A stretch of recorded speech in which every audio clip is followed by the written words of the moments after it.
Hey everyone, how are you doing today? We've got Matt, the mortgage guy, as our Wednesday expert. How you doing, sir? I'm doing good, Mike. I always look forward to these Wednesdays. I got to tell you, I these are fun. I appreciate that. I looked forward to them too because I learn stuff all the time.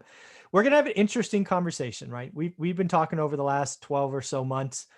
First, we started talking about forbearance, who should take it, who shouldn't. Is it going to be a thing? Then it changed, and now we get to talk about avoidable foreclosures. And now we're going to start talking about people that are exiting forbearance. What's going to happen is last numbers talked about 3.2 million people in forbearance. Let's talk about how that phone conversation is going to go with the lender, right? The lender is under pressure. They are being mandated to take care of every avoidable foreclosure. So I think those conversations are going to have like one or, kind of like three or four options. And since you're in the mortgage business, we both have experience from the last crisis. We both know about loan modifications. I thought we should talk about what people could expect. What do you think? I'd love to, and the cool part for me is I love sharing real life, real world experience. I'm talking to clients, and I'm telling past clients, call me with any questions you have, including, hey Matt, I'm talking to my servicer. Does this sound right? Hey Matt, this is going on, and so I'm getting not just bulletins from CFPB and Right. us thinking about like this is what they're saying. I'm saying this is what they're doing. This is what servicers are saying, and every time I have a conversation with a client, I say, continue to let me know. Even if it's Yeah. just an email that you want to send off or a text, I want to know how it goes because then I can share that and it can help other people. Yeah. Because there's I think it's June, July, and August or May, June, July this year, a lot of people coming out of forbearance. So there's a lot Absolutely. of people that need to hear this and are going to benefit from hearing this on what should you do exiting forbearance, what options are you going to have, and a cool story for you today. Some options that might not be presented in the first 5 minutes of the conversation. So Yeah. We'll get to that in a minute. I want to yeah, walk some through. hot tips here. Yeah. Hot tips. Yeah. So this is how I want to walk you through this. Cause again, I've been through this, or not me personally, but I've been through the modification process with lots of people in the last crisis. I know what banks think. So you're on the phone, right? Because most people are going to do this over the phone with their servicer. The first question is going to be, great, you've missed 6, 8, 12, 15, whatever the number is, payments. You owe us, pick a number, 20 grand, 40 grand, 50 grand. Can you write us a check? That's going to be the first thing they ask, right?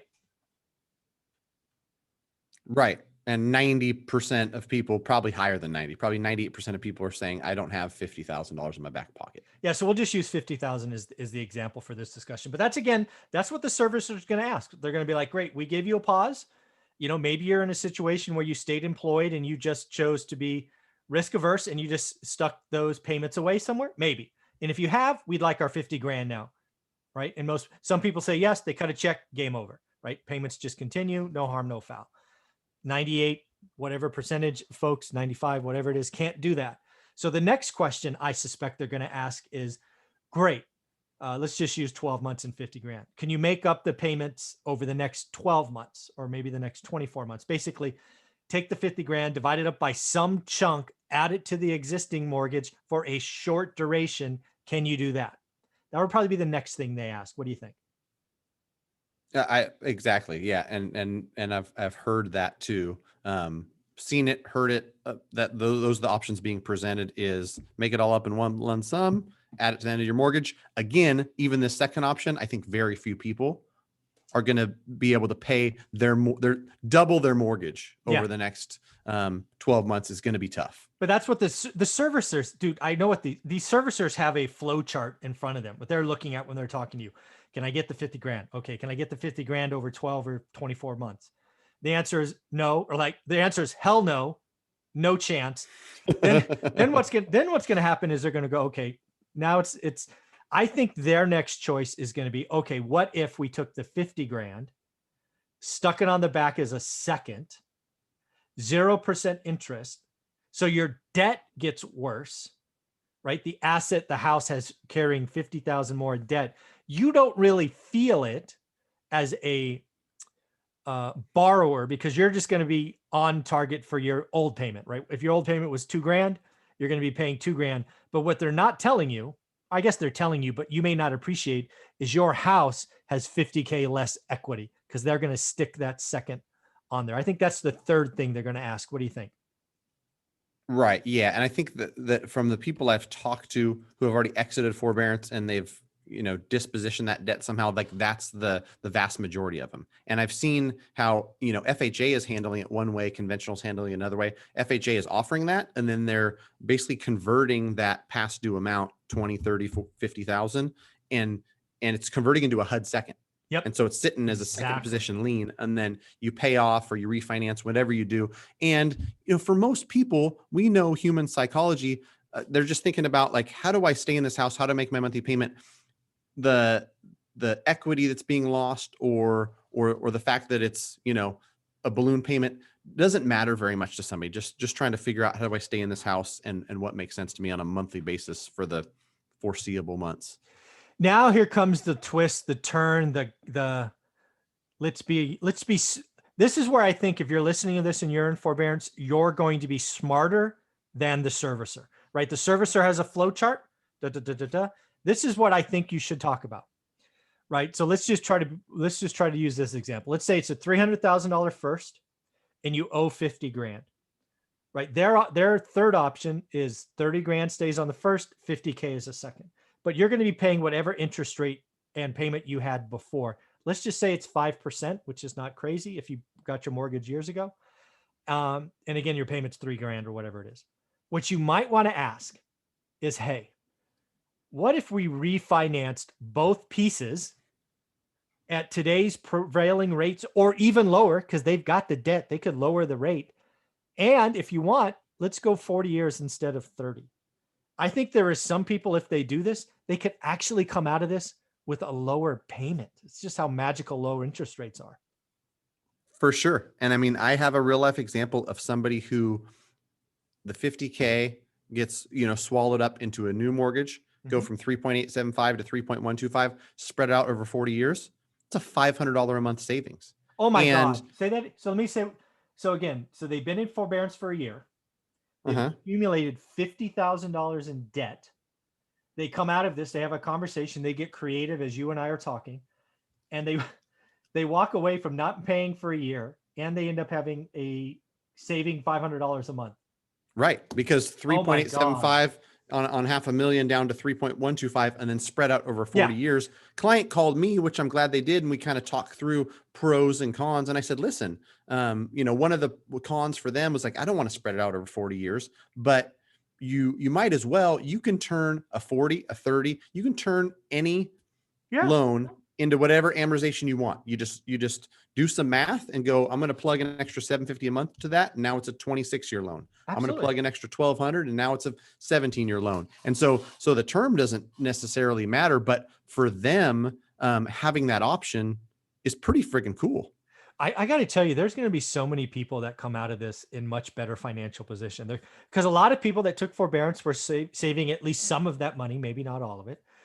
They're going to be able to lower their payments. And you're so right. The 40-year term, I got to tell you, scares the bejesus out of me, because I think a lot of people are not financially literate and are going to be debt burdened forever. But you're right. It's a simple math formula that you or I could run in 5 minutes that says, if you want to pay it off in 26 years, this is what you send in. I mean, it's an easy formula. Right. And again, folks, if you're in forbearance, you can't write the 50K check. You don't want to double your payment. Ask about refining what will be a first and second. I think there's going to be so many people that come out of this in better financial position because of lower rates and a longer term. There's not going to be a single foreclosure if this happens. I mean, think about it. It's and that's the mind-boggling. And that's the cool part about, the folks that are leaving forbearance. You got to hear this. You've got a little bit of leverage. You've got a little bit of control. They've been mandated to play ball. Yes. It's not even whether or not they want to do some of this stuff. They've been told. I remember during the last crash that, it took a while to learn the lessons and foreclosures and all the disaster. And then towards the tail end of it, it was like, we've got to, and I think that they told different servicers, you've got to modify at least 10 million in on your books. You've got to modify at least 25 million. And then people who I know who are going through modifications and trying and getting denied started saying, oh, my third attempt at loan modification worked, because they finally were told this is something you have to do. And that's happening now up front. They're just being told, listen, avoidable foreclosure, like you said, and you're going to have to play ball. And so just from the gate right now, people are exiting forbearance, and I'm talking to them, real life people that are, these options are being presented. And sometimes, to reiterate your point, you as a consumer, you might want to ask, you might want to push a little bit. Yeah, no, And it's definitely gonna be, because again, no service, well, very few services I imagine will have this as an option. But if you ask, they're gonna say yes. Avoidable foreclosure. What I would tell people in this situation, you're exiting forbearance, you have a lot more power probably than you should, right? If this was 2008 crash, you're kind of at the whim of the provider. And most people lost, and they lost their homes. Now they're being mandated. Avoidable foreclosure is the new strategic default. It's the new term from this crisis. So use your advantage. Tell them you would like to refi the first, refi the debt, lengthen the term. And folks, you're going to come out saving $500 a month sometimes. That's just mind. And you've had no payments for 12 months. I mean, Jesus Christ, this could work out. Right. Yeah. Just, I guess my warning to people is like, this is going to cause such a comfort level that if you ever dreamed about moving up, moving out, going somewhere, like that's my fear, right? Is this going to exacerbate this whole supply problem? People are going to be stuck. You lower your rate and lower your payment, and now you're sitting in $1,450 a month. You look at your next move up house, and who knows if 40-year loans are an option? We don't know, but they're not currently for somebody just trying to get a mortgage. Your move up house that would have been a $300 or $400 incremental move up is now a $900 or $1,000. You're going to think twice and probably not do that. And so that's the downside. And it'll be interesting to see, there's pros and cons to everything. I want people to hear this, because I've actually talked about this as being one of the downsides. Is we're going to see turnover decrease, because what's going to happen is some people will be into these lower payments and terms, and they're going to be, I don't want to, stuck just has a negative turn, but it will be non-financially feasible for them to upgrade or move. They're just going to be stuck. And maybe that's okay. If you're in your forever home, congratulations, you won. But if you're in your first home and you were going to be a move up buyer in 5 years, that leap's going to be pretty big, because what's going to happen in 5 years? Prices will be up, interest rates will be up, and you will have an abnormal gap between current payment and future payment. It will be just a chasm that is much, much bigger.